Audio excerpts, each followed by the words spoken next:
जय माता की। भक्तों, इस वीडियो में हम अर्गला स्तोत्र और कीलक मंत्र करेंगे। अर्थ अर्गला स्तोत्रम। मार्कंडे जी कहते हैं, जयंती, मंगला, काली, भद्रकाली, कपालिनी, दुर्गा, क्षमा, शिवा, धात्री, स्वाहा और स्वधा, इन नामों से प्रसिद्ध देवी मैं तुम्हें नमस्कार करता हूँ। हे देवी, तुम्हारी जय हो। और प्राणियों के संपूर्ण दुख हरने वाली तथा सब में व्याप्त रहने वाली देवी तुम्हारी जय हो। कालरात्रि तुम्हें नमस्कार है। मधु और कैटभ दैत्य का वध करने वाली, ब्रह्मा को वरदान देने वाली देवी तुम्हें नमस्कार है। तुम मुझे रूप दो, जय दो, यश दो और काम क्रोध आदि शत्रुओं का नाश करो। महिषासुर का नाश करने वाली तथा भक्तों को सुख देने वाली देवी तुम्हें नमस्कार है।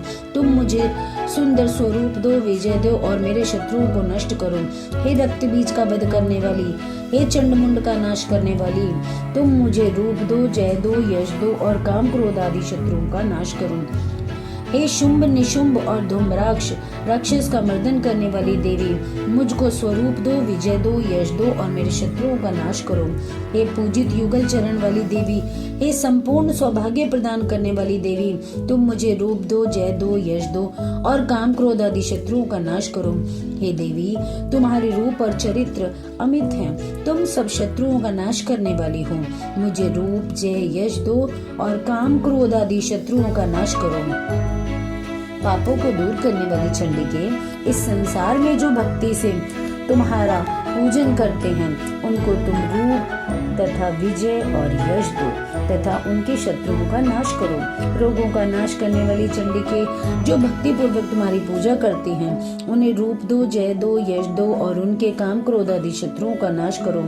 हे चंडिके, इस संसार में जो भक्ति से तुम्हारी पूजा करते हैं, उनको तुम रूप, विजय और यश दो तथा उनके शत्रुओं का नाश करो। हे देवी, मुझे सौभाग्य दो, आरोग्य दो, परम सुख दो, रूप दो, जय दो, यश दो और मेरे काम क्रोध आदि शत्रुओं का नाश करो। हे देवी, जो मुझसे वैर रखते हैं, उनका नाश करो और मुझे अधिक बल प्रदान कर रूप, जय, यश दो और मेरे शत्रुओं का संहार करो। हे देवी, मेरा कल्याण करो और मुझे उत्तम संपत्ति प्रदान करो। रूप, जय, यश दो और काम क्रोध आदि शत्रुओं का नाश करो।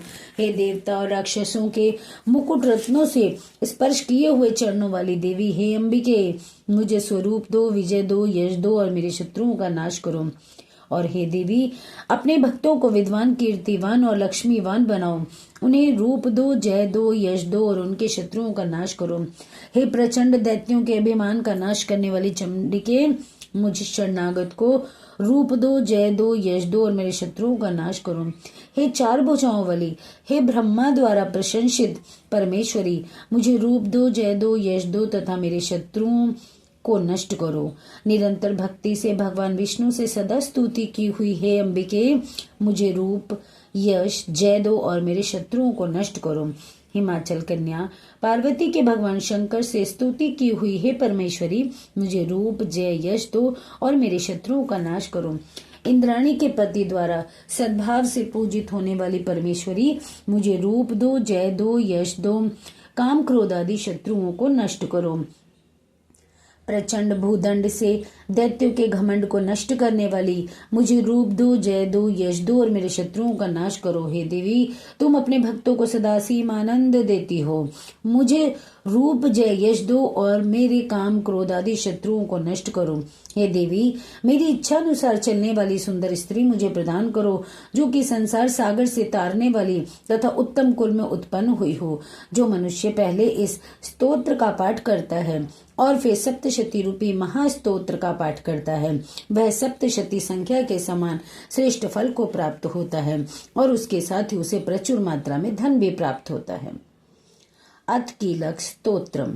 मार्कंडे जी ऋषि बोले, निर्मल ज्ञान रूपी शरीर धारण करने वाले देवत्रयी रूप, दिव्य तीन नेत्र वाले, जो कल्याण प्राप्ति के हेतु हैं तथा अपने मस्तक पर अर्धचंद्र धारण करने वाले हैं, उन भगवान शंकर को नमस्कार है। जो मनुष्य इन कीलक मंत्रों को जानता है, वही पुरुष कल्याण को प्राप्ति करता है और अन्य मंत्रों को जप कर केवल सप्तशती स्तोत्र से ही देवी की स्तुति करता है, उसको इससे ही देवी की सिद्धि हो जाती है। उन्हें अपने कार्य के सिद्धि के लिए दूसरे की साधना करने की आवश्यकता नहीं रहती। बिना जप के ही उनके उच्चाटन आदि सब काम सिद्ध हो जाते हैं। लोगों के मन में शंका थी कि केवल सप्तशती की उपासना से अथवा सप्तशती को छोड़कर अन्य मंत्रों की उपासना से भी समान रूप से सब फल प्राप्त होता है तथा सब कार्य सिद्ध हो जाते हैं, तब इनमें से कौन सा श्रेष्ठ साधन है।